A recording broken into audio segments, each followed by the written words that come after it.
whenever I hear a CEO or someone of the like be like, it's time to start a blog, I'm like, for what? Like, just because your competitor has one or because someone else has one. And so I am all for content, but it is important to know what you're trying to achieve. Most things in life are really, really simple. They're not necessarily easy. So for example, like for you guys to show up 3 times a week, like that's not easy, but it's really simple. And I have to like think about that. It's like, who is truly driving value? Who's sharing things that I've never seen before? Yeah. And I make that decision. I saw you unfollowing my brother, just so you know. I saw you unfollow him. You made the right choice, Steph. Just saying.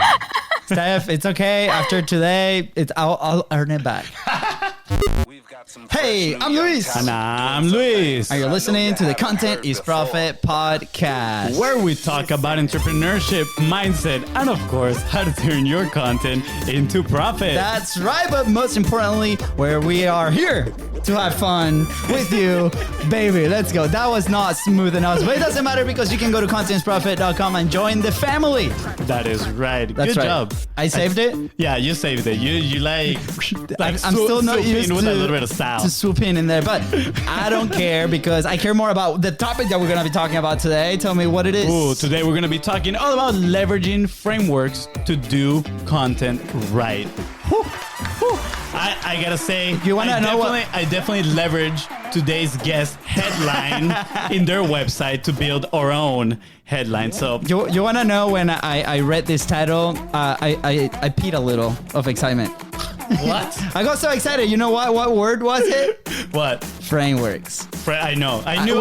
We talked about this morning. I knew you were going to be very excited about the frameworks. I know. I'm going to assume the reference is because you are potty training your kid right now. Absolutely. Every time he gets excited, cool. There's an accident. So that's exactly what happened. Fuzzy, who's our sponsor today? Good question. Good, sir. Today's sponsor is your own, The Biz Bros. Let's go. Yes, we sponsor our own podcast with Content Momentum. And you might be asking yourself, what is Content Momentum? Well, if you produce a long-form piece of content just like this one that you're listening to or watching, and you need a fractional content team so you can get daily consistent content, guess what? We are here to help you out. So slide in the DMs at BizBrosCo on Facebook, on Instagram. That's right. If you're enjoying this show, make sure to follow it in your favorite podcasting platform because every Tuesday, Thursdays, and Saturday, these episodes are dropping right on your phone with incredible value to get momentum in your business and in your life. That is right. And if today's guests help you move one step forward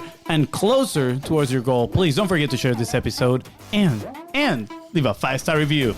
We are back. I should just say and subscribe. Jonathan last episode follow. told us, follow. Come on, man. Yeah, get it right. I get it right. Okay, good. Is it drilled in there? Get it right, get it tight. Sounds good. We are back with another epic week. And today we have one of the best up-and-coming growth marketers out there. She is a productivity machine. That is right. Today's guest has worked for some incredible companies like The Hustle and now HubSpot while being location independent for 6+ years and traveling to over 50 countries. And she did all that while also writing her first book, which made over $100,000 in its first year, building projects that got her #1 on Product Hunt. And if that's not enough, guys, she is also started a podcast and scaled it to 20,000 downloads in 6 months. You can tell I'm the one that writes this intro. Oh, boy. You can tell she knows content. Please welcome Director of Marketing at HubSpot,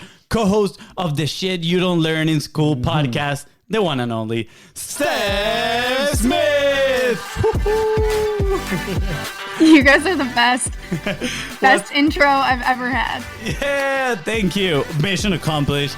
We can end the podcast now. Yes. No, I'm kidding. Steph, we're so excited to have you here. Like I was, telling you behind the scenes, I actually reached out to you a while back, and I was like, man, she's awesome. She's like behind the hustle and trends. I'm an avid consumer of trends, and I was like, she seems so amazing. Like she has so many insights, and she really knows what she's doing. And that actually didn't go through, but everything happens for a reason. And today is the right day to have you here on the show, Steph. So thank you so much for being here. It's a total honor. Thanks for having me. You guys got me all stoked for this episode. You guys, all that intro music is so fun, and yeah, I'm really excited. We like to party with Venezuelans, so we're like, if we're gonna do this, funny story, quick story. Like before we dive into yours, when we first started our podcasting adventure, we had this show called Brews and Bros, and this thing was like done at 10 p.m. at night, trying to debrief a challenge that we were doing at the time with beer, and 2 DSLR cameras trying to find that perfection, and it did not come out right. Lots of friction, no music in the background. We're not having fun. It was all stressful. And then those episodes have not seen the light of day. So the day we decided to do this again, we're like, we're going to have fun and it's going to be us. And this is why the colors are there, because all the set that you see and the music. So thank you so much for acknowledging that. It's so important for a creator to create that environment. So I really, really appreciate. Where are the beers, though? You missed the beers. That is the right question to ask. There we go. Well, part two. We'll ship you a 6-pack, and then we'll over here, and we can have that part 2 with some beer. Yeah. Steph, but before we go there, we would love not just for us, right? We know a little bit of who you are, of course, a little bit of your journey, but for those that don't know who Steph is, right? Who are you? Where did you come from, right? All this amazingness on frameworks, on content, what you build with the hustle and trends, and now HubSpot, right? Like, where did it all come from? Yeah, so I'm Steph. For anyone listening, I'm from Canada originally. As you mentioned, I've been location independent mostly for the last 6 or so years. Now I'm mostly based in California, just while we sit through this pandemic. But I never really know how to intro myself, partially because I'm all over the place. So a lot of people have gone down one pretty linear path for many years. I started my career, I did chemical engineering in school, and then I graduated. I went into business consulting. After that, I got hired as a growth marketer for a tech company. After that, I got hired as an analyst for trends. After that, I was a product manager for trends. Oh, and there's the train that always comes every podcast that I do. And then now I work for HubSpot. We were acquired. And after leading trends, now I'm building a really exciting project, a creator program. And so, yeah, it's kind of all over the place. And then alongside all of that, I guess, more official stuff, I taught myself to code a couple years ago. I have my own podcast, like you guys mentioned, the shit you don't learn in school. I wrote a book, created a course. And so, yeah, I never really know how to intro myself because it's quite frankly all over the place. You did a perfect job. And I think that is, honestly, I think it's the first time that somebody mentions that about like, I have such a difficult time, because I feel you've done so many things. You haven't just like stayed in a lane and it's like, this is just me, this is my identity. You're actually figuring things out. Hey, let me try this. If I'm not 100% happy, let me move on to the next thing. I mean, I didn't know you graduated with a chemical engineer degree, right? I think that's absolutely amazing, right? And then consultant, the way you've moved up, taught yourself how to code. My mind is blown right now. We're definitely going to go there in a little bit. But this is something I noticed that we've mentioned in a few episodes. I don't know if people remember this, but we have a theory, Steph. We say all the very successful people are from either Canada or Boise, Idaho. And you just proved that theory right. You are from Canada, super successful. We're trying to put the chip in from Venezuela out there somewhere. Like, we're trying, we're doing our best. Yeah. Steph, like, obviously, I identify a little bit with what you just shared about the different things, right? Mm-hmm. And, our identity until like 18, 19 was soccer. Like, that was our life, playing soccer. That's the reason we're in the States, that we got here, we got opportunity. That's our like previous life. When that ended, there was a shift of like, I guess, identity, or trying to find a new identity, or like, and we were lost for the longest time. And I think we're still in that journey of trying to find what drives you to find these opportunities and kind of pursue and like just, I mean, you taught yourself how to code. That's so impressive to me. Like, I don't know if I'm ready to start like that journey, right? I should, maybe, who knows? But like, what drives you and what motivates you to chase that and actually build something, right? Because you build something for each of the things that you mentioned. Yeah, I think to first touch on this idea of identity, it's so important because I too have crafted various identities throughout my life, whether it's a marketer or whether it's a woman in tech or whether it's a chemical engineer, and you invest in that. And the more you invest in that, there are positives, but there are also a lot of negatives with associating your identity so heavily into something, because it's basically like a sunk cost if you think about it, right? So if people are familiar with sunk costs, it's like, okay, I bought something and now I feel the need to use it all the time because I invested in this and I can't get my money back, even if it's not driving me any benefit. Well, the same thing happens with your identity, right? So if I say I'm a chemical engineer and I invested 4 years into my degree and I feel great about that, but I no longer want to go that route and it's no longer serving me, the sunk cost element would be like, well, I'm going to still go down that path anyway, right? I'm going to still trek up that mountain, even though I know I don't want to reach the top of that mountain. And so the reason I'm mentioning this is it's really important to, as Paul Graham says, he's an essay on this, is to keep your identity small, because in most cases, what your identity is basically doing is just driving you down these sunk costs, right? It's driving you to make decisions based on the past and not what you really want to do today or in the future. And so I guess that has been like a foundational shift for me once I realized that if I keep my identity small, then it opens me up to all of these possibilities. I mean, you hear people saying all the time, like, oh, I can't learn to code because I'm an artist or something like that. And it's like, no, that's your identity talking, and you can learn to code just like everyone, the millions of people who have learned to code before you. And so when it comes to like creating these projects, I think that's what drives me, is where I realize, like, if all these other people can do it, like, why should I restrict myself in being able to do these things? If I recognize that, like, I'm just as capable as these other people, and I'm not putting myself into this like arbitrary box, then it's like, why not? Anytime like something gets me intellectually curious, then I think that's the reason I'm more willing to pursue it, is because I haven't put myself in that box like many other people have. Yeah, absolutely. This topic of identity has come up actually a few times in the last few episodes that we've done. We had somebody, Katie Richardson. She's really big in identity and kind of like helping entrepreneurs navigate through that. And I actually recently did, at the beginning of the year, a challenge on identity. And something that really caught my attention that I never saw it this way is that, your identity becomes your human nature. So anything that you decide to do that is outside of that identity creates resistance and friction, and your identity works as a magnet to bring everything back down to that place, right? To that flat line, if you want to call it that way. So like you mentioned, if I see myself just as the artist, right? And I am telling myself, okay, I want to try to code, it's going to be so difficult for me, because inside my mind is just going to be saying, why are you trying this when you should be, I don't know, drawing or doing X, Y, and Z? Immediate friction is going to happen. And it's crazy. And I want, the person listening right now to do this exercise. I think this is the easiest way I could have felt it. It was, I usually have friction to get up early and go and do exercise, right? Because I tell myself, yeah, I like to work out, but I don't do it in the morning, right? I don't identify there. But if you start telling yourself, oh, I love running in the morning, and you actually visualize yourself like in the cold morning running with your shoes and making it enjoyable, you're kind of like visualizing that identity, and you can kind of like feel it inside of your body, like, ooh, that'll be cool. Like, I kind of want to grab my shoes right now and go out there for a run. That would be rude with her. So don't do it. I won't do that, okay. Steph. I won't do that. Okay. But I think it's so key, and it's such it's an awareness thing, I feel like.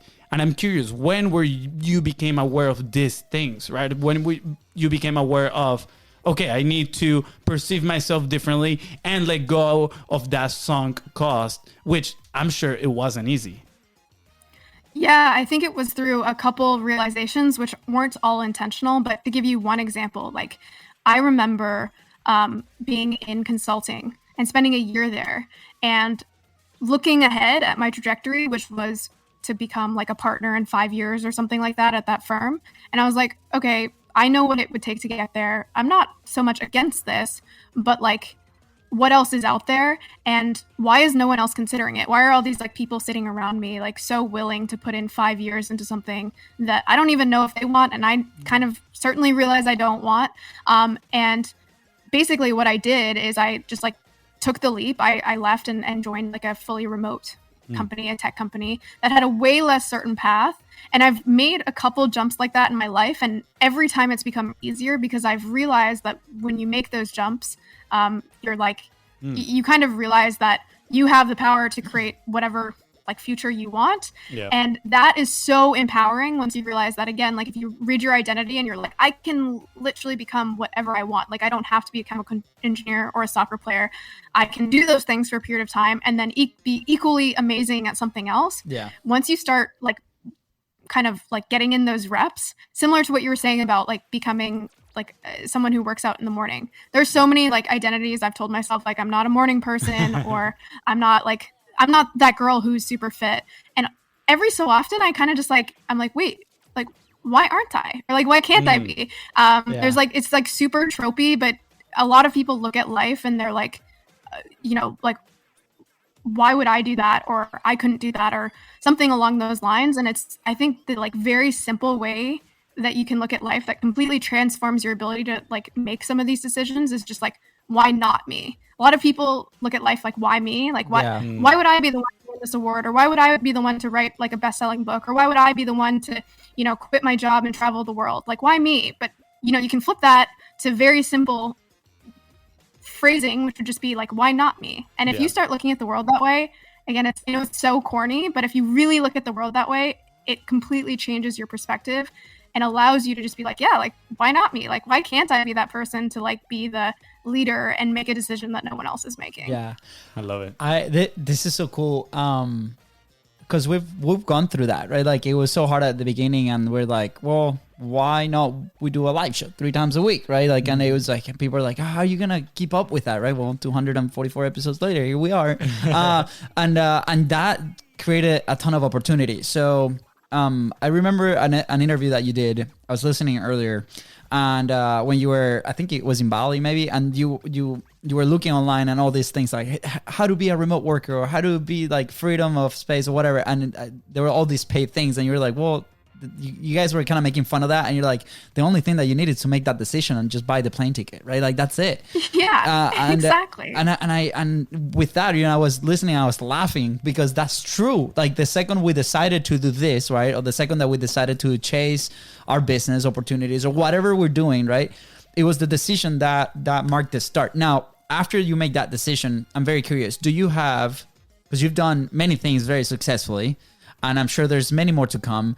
Do you have a framework that you follow? Since you're so big on frameworks, do you have a framework that you follow? Okay, this is the idea. This is the decision I made, and how are you gonna tackle that decision?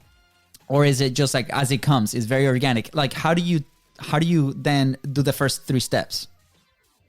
Yes. So I think what's important is, yes, you have to have a plan. You can't just like, well, you can actually just stumble into it. You can just book a plane ticket. You can just like start a podcast and just start recording one day. But it's like, this isn't so much a framework, but defining what the hell success looks like to you is so key, because if not, I know it's, again, very corny, but if you imagine each of these journeys is like a path up the mountain, if you don't even know like where you're trying to get up that mountain, like you're just going to wander around, you're going to stumble, you're going to go in the complete wrong direction. And so you do roughly need to know what you're trying to accomplish. Is it to make $5,000 a month so that you can live in Bali and get passive income? Is it that you want to hit X thousand downloads a month for your podcast because that unlocks certain ad dollars and XYZ? Like what are you really trying to accomplish?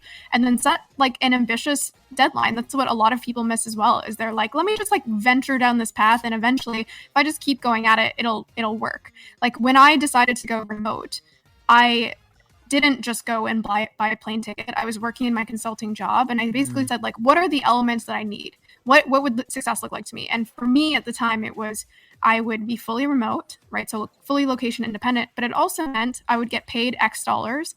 And it also meant I was taking on a job that I would feel proud of, that I was not like sacrificing my like future career just to have like that freedom element. And so this is really simple, but if people are like looking to make one of these leaps, it's just to jot down like, what are the like 3 to 5 things that I need for this to be a success, where I'm looking back and I'm like, God, I'm so glad I made that decision. And then just ask yourself what it takes to hit those things and then make them happen. I know that's overly simplistic, but a lot of people will either just like avoid thinking about it entirely and never make the leap. Yeah. Or they'll take the leap and then like a month out, they'll be like, oh shoot, I like moved to Bali and it didn't work out because like they just didn't think about what they were actually trying to achieve. Was it the freedom? Was it like passive income, like what were they actually trying to change in their life instead of just like following someone else's decision. Yeah, absolutely. And you said it might be overly simplistic. Leonardo da Vinci said, simplicity is the ultimate sophistication. And I totally believe that, right? Like the more we try to grow our own business, I realize how many times we try to complicate things instead of like, it's pretty simple. Like probably the things that move the needle forward are pretty simple and we're still trying to complicate it incredibly. Yeah. And it's the same with making these decisions, right? Something that I don't want people to miss is the fact that you decided to consciously take a look at, okay, what are the parameters, right? And that's a tough word right there, right? But the parameters of why what would make this move a positive experience instead of focusing on like, oh, what if I buy the ticket and then I have this problem and this problem and this problem? And I think that's where naturally most people's minds go is to the problems, right? And if we put it in the context of business or content creation, right? It's like, okay, I got to start a podcast. Oh, well, but I don't have the equipment. How am I going to edit this? How am I going to do that? Right? Instead of, well, what if I want to do a podcast? I want to make sure, like my brother was saying, that we have a good time doing it. That is fun. We remove the friction. So guess what? Let's just go live to make sure it goes out there. And let's aim to do at least 10 episodes consistently. And then we can take the next decision whether we want to continue or not, right? And it's that way. It's very simple as long as you know exactly what are those, I don't know if call it boundaries that you want to have inside of, you know, your next experience. But I don't know. People do tend to complicate this thing a lot. Yeah. And the reason... They totally do. Yeah. Oh, sorry, Steph. Go ahead. No, I was just going to say, I think most things in life are really, really simple. They're not necessarily easy. So for example, like for you guys to show up 3 times a week, like that's not easy, but it's really simple. For people to lose weight, it's really, it's simple for them to figure out. Sorry, I might mix them up, but it's simple. It's not easy for them to show up, right? So it's simple. Yeah. If you knew you had to lose 10 pounds in the next month, you know what you have to do. It's not necessarily easy to do it, but you know what you have to do. And the same thing applies to life, to business, to marketing, like all of these things. It's actually really straightforward. All the information is there. Yeah. You just need to be really clear about, like what you said, your boundary conditions, what you're really trying to achieve, and then you fill in the rest. And it's not always easy, but you know what you need to do. Yeah, absolutely. We my brother knows what he needs to do to lose 10 pounds. We got to take the Oreos away from you. Man, it's girl. It's not easy, but it's simple, right? Yeah, man. And when they're there with the milk, oh, so good. And also right now it's like Girl Scout cookie season too. So like I woke up to like 3 like boxes in the kitchen. I'm like, yeah, those for me. And Katie's like, no. And she hit it. So yeah, anyways, super. Okay. Tangent alert. The reason I asked that question, right, is because obviously we live in this world of content, right? And you're like the expert. And for us was somewhat of a challenge to try to find the flow, right? The flow of creation, the flow of distribution. I know you're super big on the distribution, probably more than just the creation process. And that we found that out very early in our process as well. But also trying to find first what feels right to you, kind of defining that success that you said, right? Okay, if I decide to publish consistently, what's success to us? For us at first was like, can we be consistent with just Facebook Lives, just us, right? After that, it was like, okay, let's do the show. What does that look like for us? We didn't see our metrics. We barely see the metrics right now because the show is a very strategic part of what we do as a business. We're starting now. We're like, okay, sweet, let's learn more, right? Because we have the capacity. But it's like, okay, the success was just get it out there first. Now, we also have to have the flexibility to be like, to adapt, right? What's the audience saying? What's the market saying? What are the topics that are there? So how do you, first, I want to kind of explore like your story on publishing, right? And then from there, what have you seen? Like how's publishing for you at first? What, did it come easy? Did you do it out of necessity? You were like, no, this is like, I really enjoy doing this. How was that? Yeah. So when I first started publishing on my own, it was through a blog. And for a long time, actually years before that, I had been debating launching a blog, probably similar to many people out there who are like, should I start a podcast or a newsletter or a blog? And for years I told myself like, no, there's like enough blogs out there. Like how the hell are you going to differentiate or actually like be something in the sea of so many other things? And eventually I just simplified it. And probably similar to what you guys did with the podcast, I said, by the time I was actually launching a blog, it was just because I had something to say. I just had something to say. I had something I had conviction around, something that I was passionate about, and something that I knew a lot about. And at that time, it was mostly about remote work. But that's all it was. And I think that's actually really important because a lot of people, as we just talked about, overcomplicate things. But then they also try to gamify it in a way where they're like, look, let me do a bunch of like keyword research, or let me go look up like what I think people will care about. And then it just comes off is really disingenuous, but also harder for them, right? You're kind of like alluding to like how difficult it is to show up every day. If you're showing up every day to write or podcast about something that you just don't care about, or that you're just like, you don't know very much about, it's really, really hard. And it actually brings me back to something I talk a lot about, because people come to me now and they're like, oh, but you're a writer, right? And I'm like, well, I don't know if I'd consider myself a writer, but I can tell you that in grade 12 English class, I wanted to kill myself because I found writing the most difficult thing in the world. And I think it's important to remind yourself, like, why did English class suck so much? And it was because you're writing about things that you don't care about, right? So you're given topics. You're asked to write about them in very, very rigid ways, right? Like, write your like 3-paragraph essay, right? And you're graded on it in a way that is also unnatural, right? Where you're like, okay, let me turn this around in a short period of time, and it has to meet all of these like very specific metrics or ways of evaluation. And so remember how bad that felt, and then keep that in mind when you're debating if you want to go create content online. So it's like, try to get rid of all of that friction, right? So only talk about things that you know a lot about, because it's going to be easier, it's going to be fun, it's going to be painless. Do it in ways that feel natural, because as a reminder, if we take ourselves out of that English class, all content is us communicating one idea from our brain into many brains. And there's many ways you can do that, right? And so get rid of this notion of like, I have to write my newsletter in this way, or I see everyone podcasting in this way, so I must do it. Like, there's way too many interview style podcasts. We talked about this actually before we went live. So get rid of the notion that you need to do it in some sort of way. And also, I do think there is an argument for being really consistent at the beginning, but don't hold yourself to unrealistic standards, right? Like, if you can only show up once a week or once every other week, but that's what it takes for you to create great content that you're like excited about, then do that. And so to get back to your question, that's kind of like how I reworked my system, because for years I was like, no way I'm writing, like this is not something I want to do. And then finally I just came to a point where there was like topics that I was excited to talk about, and I just did it as if I was just like telling a friend, right? Like just blurting out all the things that I wanted to say on paper, but on a screen in this case. And that actually worked incredibly well. My blog grew way quicker than I've seen most blogs grow, because whatever I was saying, I was knowledgeable about and seemed to resonate, because it came from a place where, again, there was like no motive behind it other than having a concrete point of view.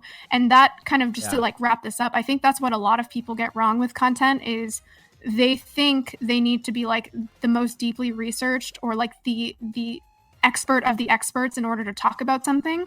But most of the time when people read content, they're actually looking for you to not necessarily be the most, knowledgeable about the thing, but to do it in an interesting way. So some people, like you guys, are like, and there's the train again, are like way funnier, right? Like you guys are like personable, and like you're like, I want to be around these guys. Other people, like James Clear, are just very concise, right? And so some other people appreciate that. The same way that you appreciate the branding or the way that physical products are sold, the branding or the way that content is produced is equally important. And that's what a lot of people get wrong. And so I know I kind of just like went in a bunch of directions, but that is like so key, is that when I figured out that when I wanted to write, I was doing it in my own way, and I was doing it in a way where I could have that differentiator, because it was really just like, it was coming from me, then that like was a game changer. And that's, I think, why my blog ended up being a lot more successful than most blogs that have a lot more like forethought when they're going live. Yeah, absolutely. And I think what you're talking about, it goes even beyond the cliche advice, you could say, that of finding your voice, right? A lot of people say, oh, you got to find your own voice. And I think, yes, that totally, has a point in this side of the conversation. But at the same time, I feel like you're going beyond that, beyond just finding your own voice, is what is the stand that I can take in regards to a topic, right? Because when people are reading something at the same time, they're evaluating with all their previous knowledge, whether they agree or disagree, or if it's just blah, right? And I feel like most content falls in the category of being blah, right? And then people don't have any sorts of emotions toward it or don't want to share it. They're like, okay, next, let me look for the next piece of content. And first, I want to clarify, you don't need to be like a total crazy persona to resonate with somebody or to have a point of view, a clear point of view that makes a stand, right? I mean, Steph, right? I feel like your voice, how you present yourself is super clear, very data driven. I feel like I want to dig into the whole analysis and how you do research and all that stuff. But I think that attracts people's like, she is a well-educated person that knows what she's talking about. Yeah. And you give this sense of, this is going to make no sense, but it's like online confidence. Like when I read your stuff, I'm like, she knows what she's talking about. Like this has to be true, right? And some other people you can tell like, oh, they're just making this thing up completely. For example, I think like our edge, like you mentioned, right? Like we try to make this fun and our personality. And we actually had a previous mentor that, again, we love him. We don't have anything against him. But when we ask him, who should be the face of our content, right? Just one of us, like the two of us. This was before we started the podcast. The podcast. Yeah. And he was like, because of what he knew at the moment, he was like, I think there should be only one attractive character. And we were like, oof, man, like that's rough. We look at each other. We're like, okay, sure. Like we're going to do that. And then as we started debating the idea of publishing the podcast, we realized like, whatever, let's both go at it. We both have different opinions. Sometimes, we get in discussions, we get, a little bit of banter here and there. And at the end of the day, now when people come into the show, just like you did earlier, you told us like, I love the mechanics that you two have going on, right? I think it's a lot of fun. And that turned out being like one of our edge points when publishing this podcast. Yeah, it's become an asset, right? So now, like sometimes I don't think we've ever done an interview. It's just one of us. Like it's and maybe for some people, like looking ahead, would that be an asset or would it become hard to sustain? We don't know. But at the moment, right today, we're really enjoying it and we're just making sure that it's out there. We actually leveraged the whole thing with a competition. We started a competition called #PKBro. So Steph, be prepared. At the end of the podcast, we're gonna throw you under the bus. We're gonna be like, which one is the best bro? Yeah, that's so funny.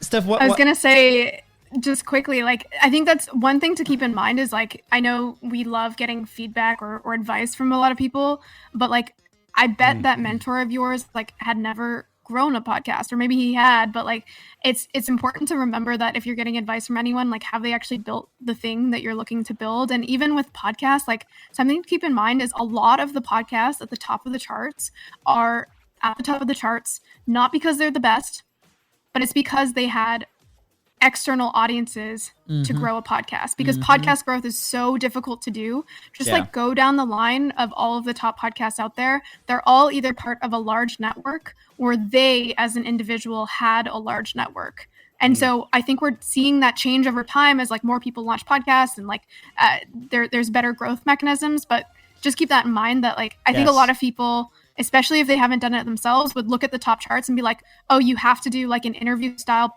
individual podcast about business to hit the top of the charts. And it's like, no, that's not it. They're not at the top of the charts because that's the best format necessarily, but that's just those are the ones that have been around the longest and that had those external networks. Interesting. Thank you for bringing that up. I think like that's like the elephant in the room in so many of these conversations that people are not willing to talk about, right? That we'd never done a promotion like that, for example, like for our own show, because again, the objective was to be consistent and to connect and build the relationships.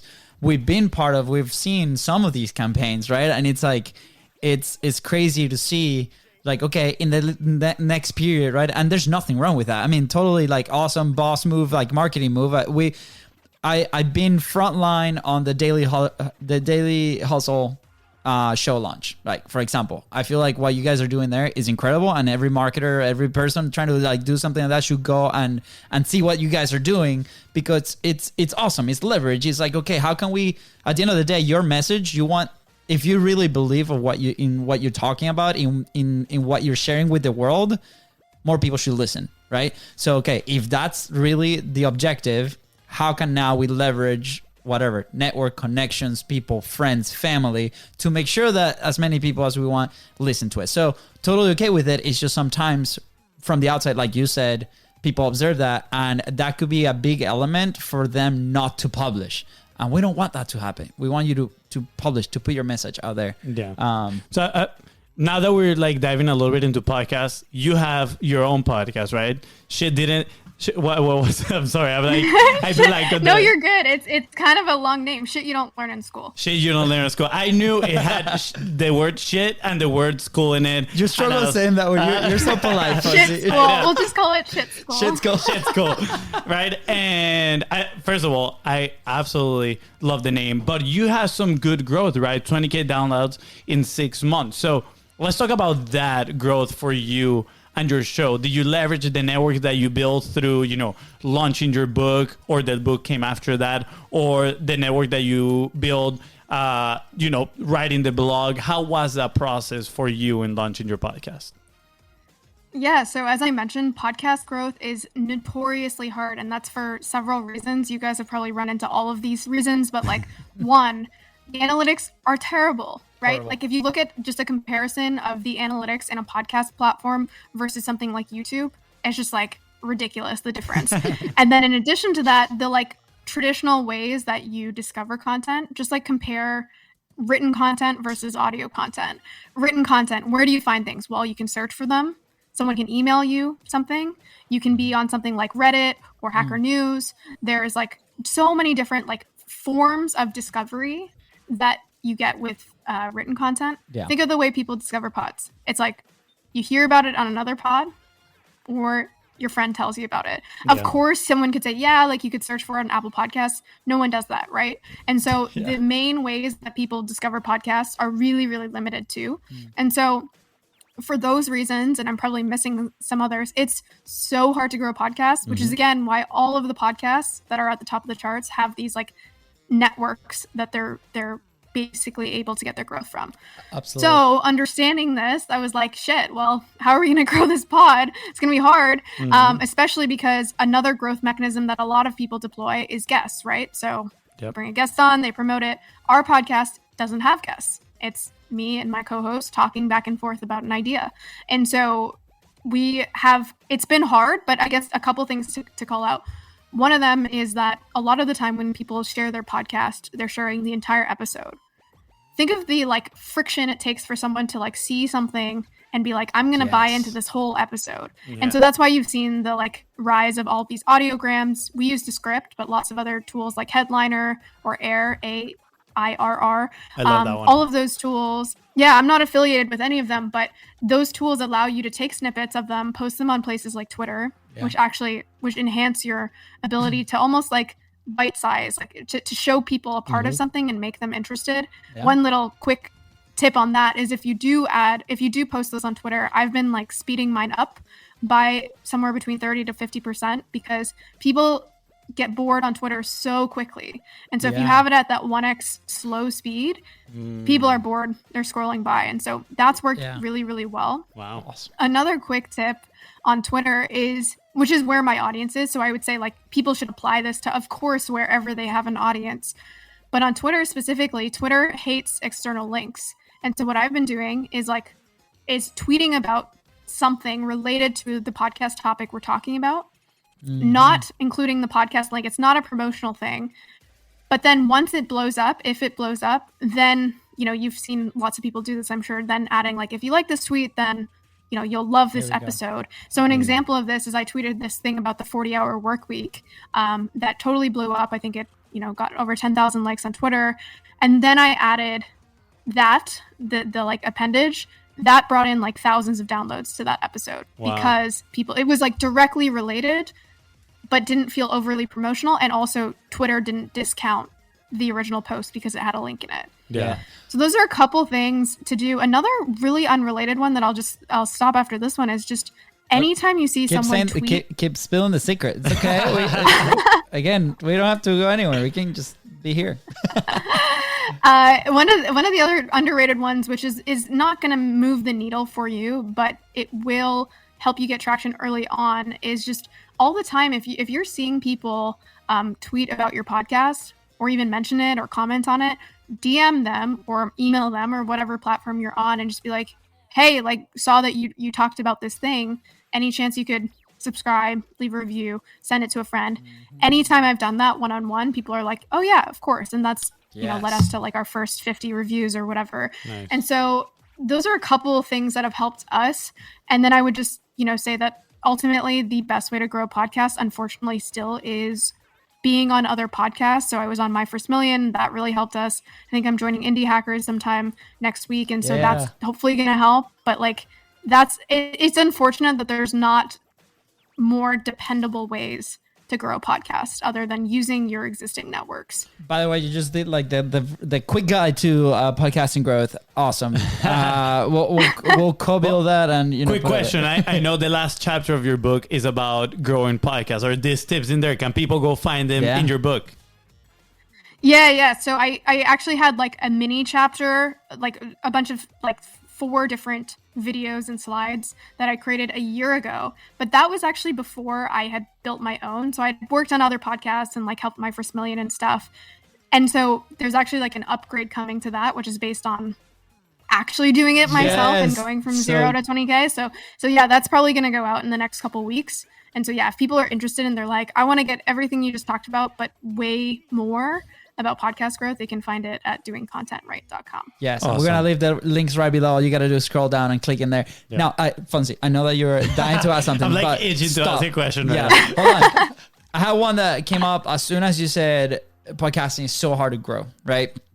So how do people justify podcasting, right? Because like I have an answer for us, like that's coming from us, but we were at this event this weekend with 12 CEOs, right? And the one part of the event is, and we were probably the most underqualified in that room. It's like a brainstorming session somebody stands in the middle of the room, they share one of their problems, and then everybody starts, helping them solve that issue. And here's the background on the group. There are people that they had a $7 million a year event company. The other one, 14 million. The other guy invested this 1 million in a machine that didn't work. And he was like, oh yeah, we just invested 1 million. So it's people that have been in this game for a while and they have resources, right? So one of the people that jumped on there to ask questions, their main product has to do with content, and one of those pieces is podcasting. And one of the feedback that came back to them was, how do I measure this? What's the ROI? It's so hard, right? Like so, and everybody that podcasts, for some reason, we're massive fans of this platform, and we continue to do it consistently over time, right? So how do we justify podcasting, right? Like. We have our way to explain it in the business way, but I'm very curious to your point of view and the people that you work. I'm just going to say, when you said ROI, Steph had like a little smile in there, so I'm pretty sure. Anyone, ROI, data, spreadsheets, automatic like dopamine receptors firing. No, it's a great question, and I actually think a question that's not asked enough, this like, why should I podcast? And it's actually the question that I don't see enough people asking about content in general. So we all know like content is so powerful, creator economy, all these like flagship terms that are being thrown around. And it is true that content is probably more exciting than ever. But then you also see these CEOs or random people who basically just like feel the need to create content because it's time to do so, right? Like a CEO will be like, well, sounds like we should have a blog, or sounds like we should have a podcast. And that is like the worst thing, because any CEO that says that is not going to be putting the right investment or understand what they're really trying to achieve with content. Because remember, content has many different forms of ROI even, right? So it's like, are you trying to make dollars off of advertising? Are you trying to grow your brand awareness so that you're reaching millions of people but not actually directly monetizing it? Are you trying to create this so that instead of advertising other companies through ad dollars, you're actually advertising your own business and, getting ROI that way? Like there's so many ways that you can drive ROI through content. And unless you know what you're actually trying to achieve, whenever I hear a CEO or someone of the like be like, it's time to start a blog, I'm like, for what? Like just because your competitor has one or because someone else has one. And so I am all for content, but it is important to know what you're trying to achieve. And then within content, as you're mentioning, the ROI that can be driven through a podcast is much different than a newsletter, which is much different than a blog, etc. And so podcasts, because of their lack of attribution, are likely one of the worst content paths that most companies can invest in. Just being straight up, like 100%. If you're looking to build a lot of strong relationships with your listeners, and strong's an important word there, do podcasting. But for example, if you're looking to reach mass audiences, like real mass audience, podcasting is one of the hardest mediums to grow. And so you're much better off launching a YouTube channel, building a newsletter, creating a blog, if you're just trying to reach as many people as possible. Yeah. Similarly, podcasts are really, really hard to make a lot of money off of in terms of advertising. And so if that's your goal, podcasting again is like much less lucrative than a newsletter or some of the other forms of content. And so the place that I see podcasts fitting, which they obviously have a place, and I have one of my own, is just to think about it like this. Different forms of content people engage with differently. So how many newsletters do you guys read in a given year? Let's say, and I'm not mean like how many different ones hit your inbox. Fonzie, like 300. Me, like 3. No. Okay. I've tried to limit it. I've tried to limit it at 5 at a time. Yeah. So if there's a 6th one come in, one of those previous 5, has to get out. they have to go. That's great. That's great. So you guys are probably much better than the average person. I'm sure you guys have seen this, but most people, think of the number of newsletters they have hitting their inbox. It's probably like a dozen plus, right? Of ones that they read at some point. They're not going to read every article or every send from that person, but they're going to see quite a few, but not hundreds.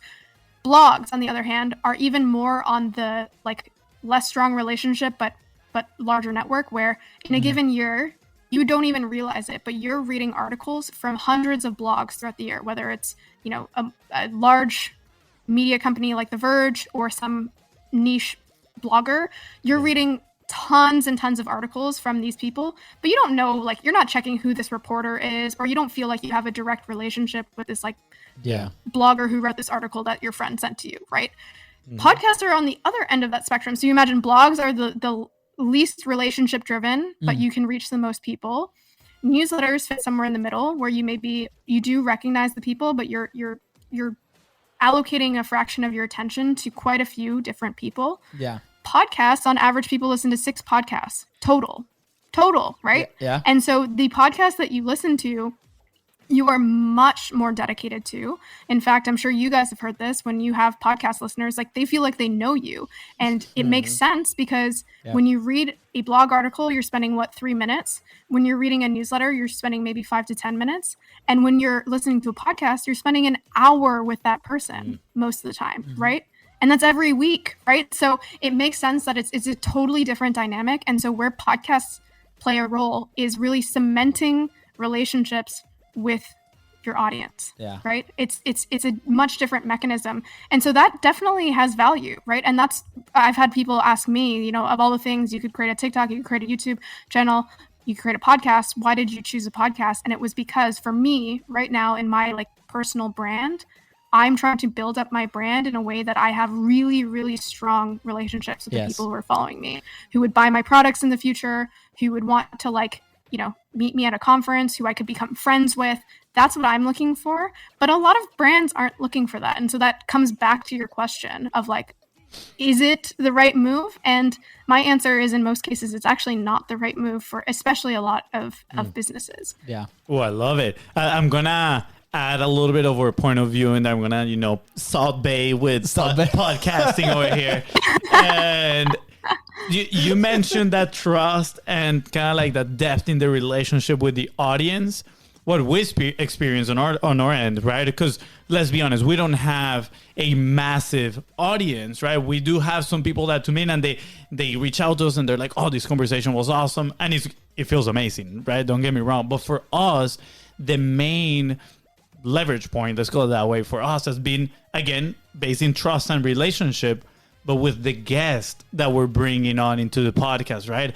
Those relationships have literally changed our life and our business. Like, we've met people that we would have never thought about meeting, or we never thought about them giving us an opportunity of having a conversation with them for an hour on a one-to-one basis.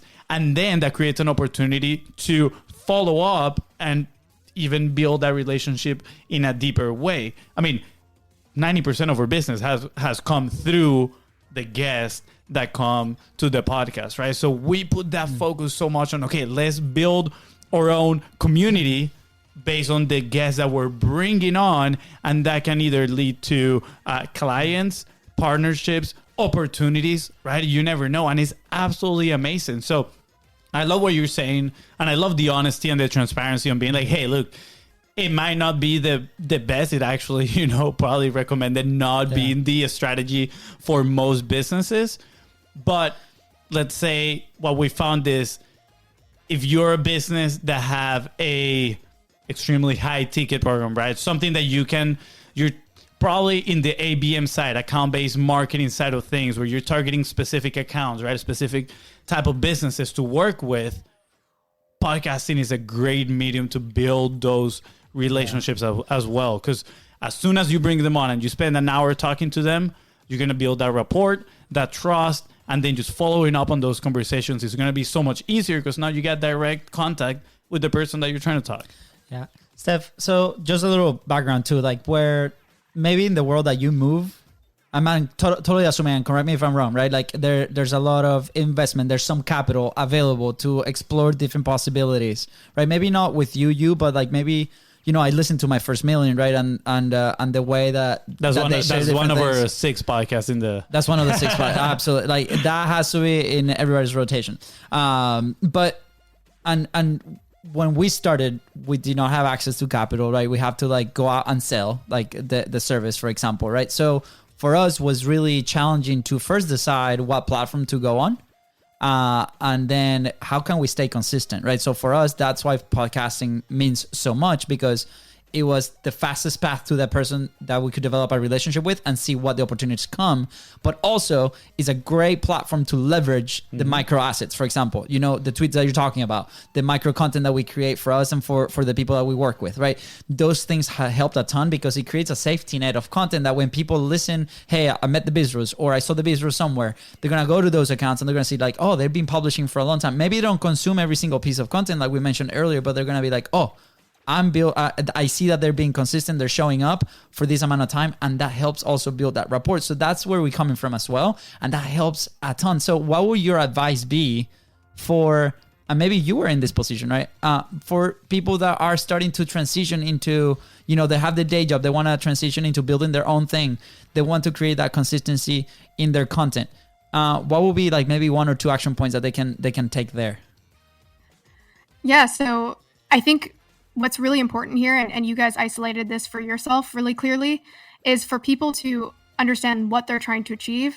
And just to give a couple examples, because people are like, oh, that's such a simple question, there's only like 2 answers to that. Well, it's like, if you're starting a podcast, are you looking to convey a new idea, to build your personal brand, to be seen as an expert, to be connected with other experts like you guys are saying, to drive funnels or drive top of the funnel traffic to other products, to increase direct MRR, to grow your professional network, to teach a particular skill, to just have fun, right? Those are just like, there are many more examples, but it's like, what the hell are you trying to achieve with your content? And trust me, if you were to basically like write down all the things I just said or any that I missed, and then write down the different forms of content. If you've discerned that you want to create content, write down blog, newsletter, podcast, etc. And then TikTok, whatever you're considering. And highlight the one that is your North Star. What are you really trying to achieve? And that will automatically remove some of them if you're really thinking about this critically. And you'll basically be able to like see which platforms, like rate them like 1 to 10 in each of the categories, and then figure out which categories are most important to you, right? This is like a classic ICE matrix, but you don't even need to be as analytical about this, but really just highlight what is your main thing that you're trying to achieve. And to your point, like if your goal for you too was to build this professional network or build this network of other really cool people that you can work together with.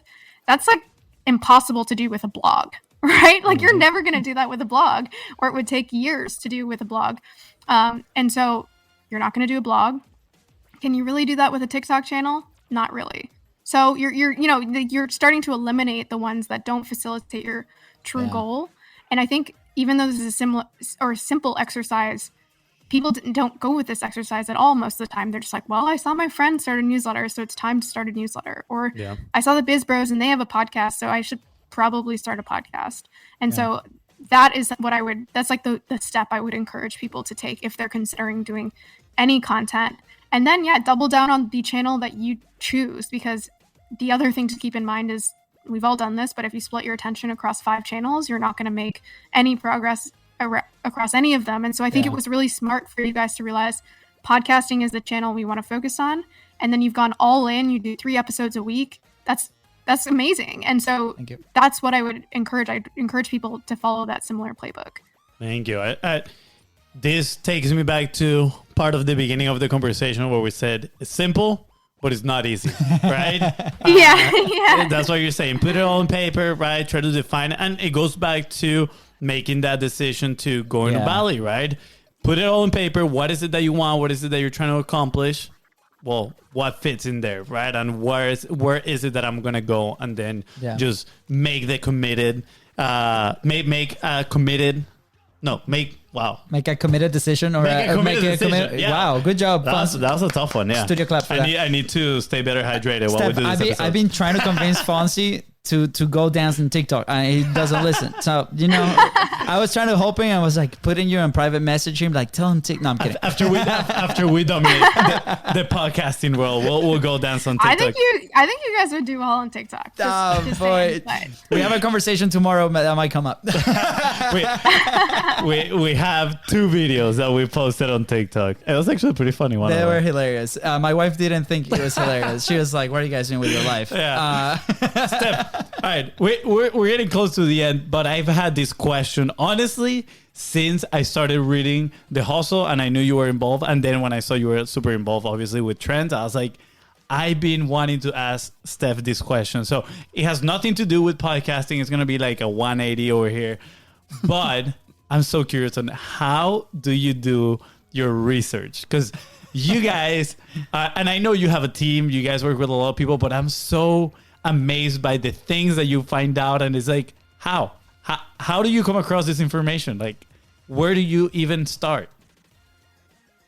So a lot of people ask this, and I was on my first million in December, and that was like the number one question. People are like, can you create a course around this? And I might at some point. Yes, please. I think people would be candidly a little disappointed that it's not this like crazy workflow where we have like machines like finding stuff for us or anything. Like, I think one of the amazing parts of the internet is that there is so much that you can find, but also that is the downfall, right? That you like, because there's so much information and you get lost in the sea of it. And so the critical part of being able to find interesting things is making sure that you're not paying attention to the uninteresting things. And that sounds simple, but an example of this, like you guys mentioned, you subscribe to a couple newsletters. I know people that subscribe to 10, 20. I once asked people this question and they looked and there's a like setting in Substack where you can see how many newsletters you subscribe to. And they had 80 newsletters that they subscribe to. And I'm like, how are you ever going to find the best stuff if your mind is just completely overloaded with the shit that's online? And so the first thing I would encourage people to do is make sure that they're only subscribed to a few newsletters that are amazing. Some of the ones that I subscribe to, for example, Exponential View is an amazing one. Numlock is another amazing one. Charter is another amazing one. Yes. So make sure that you're only getting the best stuff. That's the same thing for, like, for example, Twitter. I have a rule where on Twitter, I only follow 99 people. Now, that's not to sound like this, like, this person who's so cool and only follows this number of people, but because I used to follow more people and I realized that I was basically giving my attention up to this algorithm that like is going to surface whatever the hell it wants. Yeah. And so now if I go to follow someone, I have to unfollow someone And I have to like think about that. It's like, who is truly driving value? Who's sharing things that I've never seen before? Yeah. And I make that decision. I saw and you then unfollowing my brother, just so you know. I saw you unfollow him. You made the right choice, Steph. Just saying. Steph, it's okay. After today, I'll earn it back. By the way, I don't know if that's true, but I'm messing around. you just threw her under the bus, man. What are you doing? You don't do that to the guest. I'm sorry, Steph. Keep going with all the No, goodness. you're good. That was a great joke.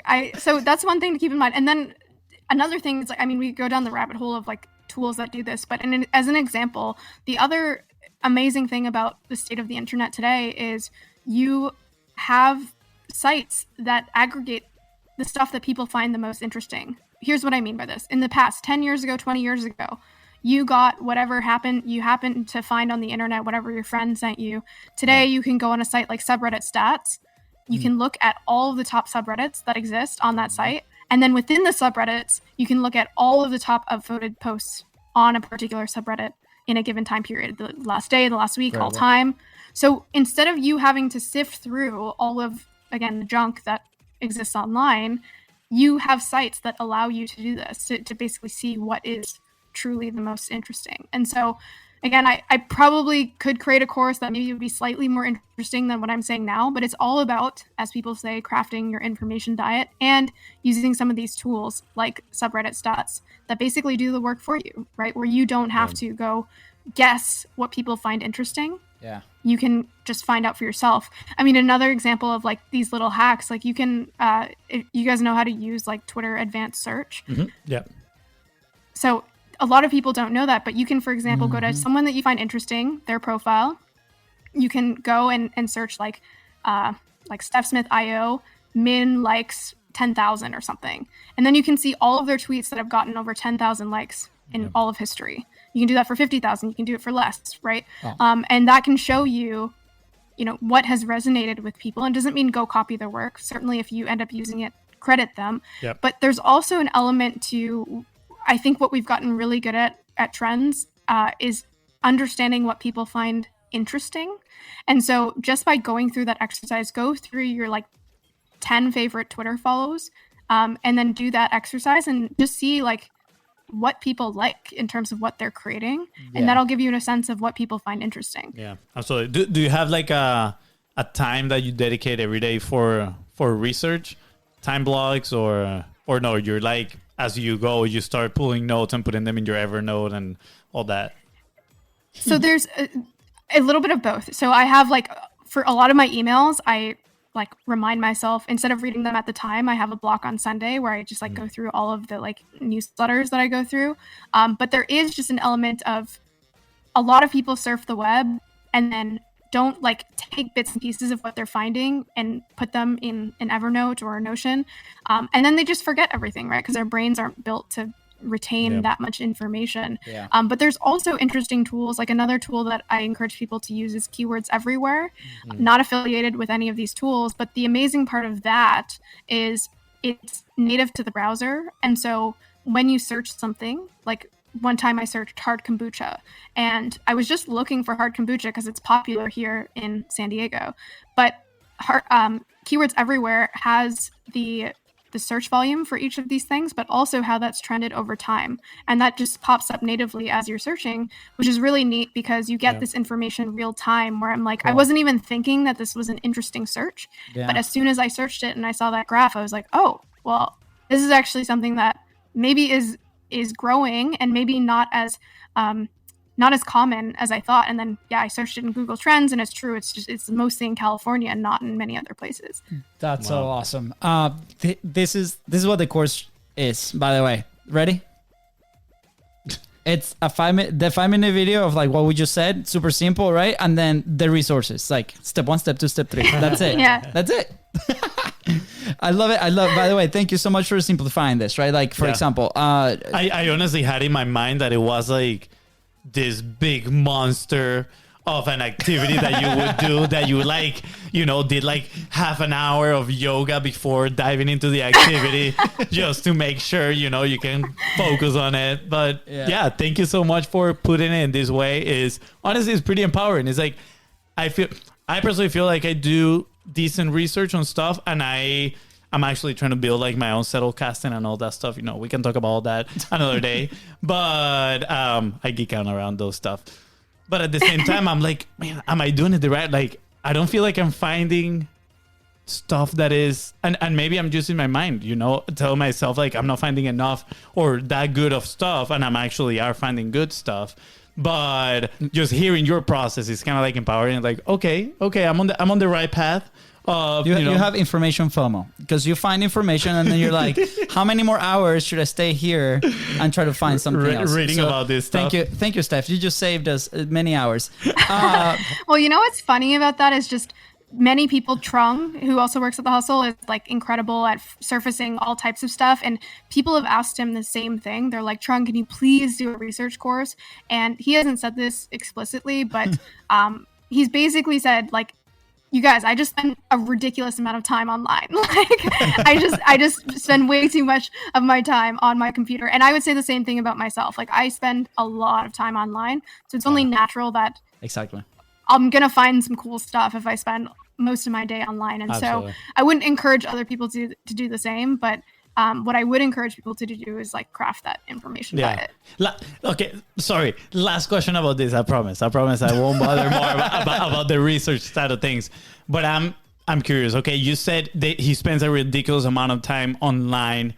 Does he spend a ridiculously amount of time online with a purpose? Like I am doing research for X topic, or he's just literally online and then just pulling a bunch of stuff?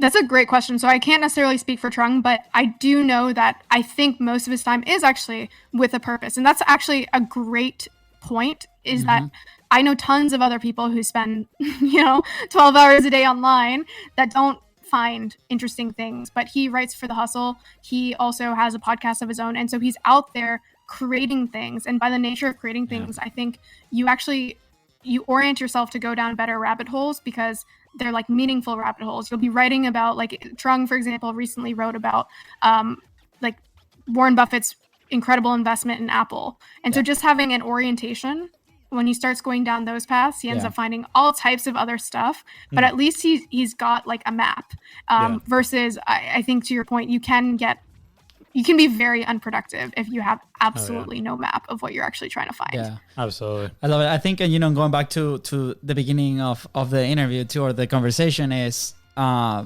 simplify, start doing it, make the decision. I'm going to start doing this. And as you continue to put the reps in, whether that's publishing or doing the research, you're going to find frameworks on how you individually work. And then you can build your own system to collect either this research and then to like express it out to the world. So I think that's also for us has been massively like every episode we debrief and we're like almost every episode now we debrief and we're like, what can change? What can move this process forward and so on. So I think as you execute the research, you're going to be finding these tools, these sites, your own mind. You're going to understand how you work and how you can turn that into this content. Now, Steph, last question of the show.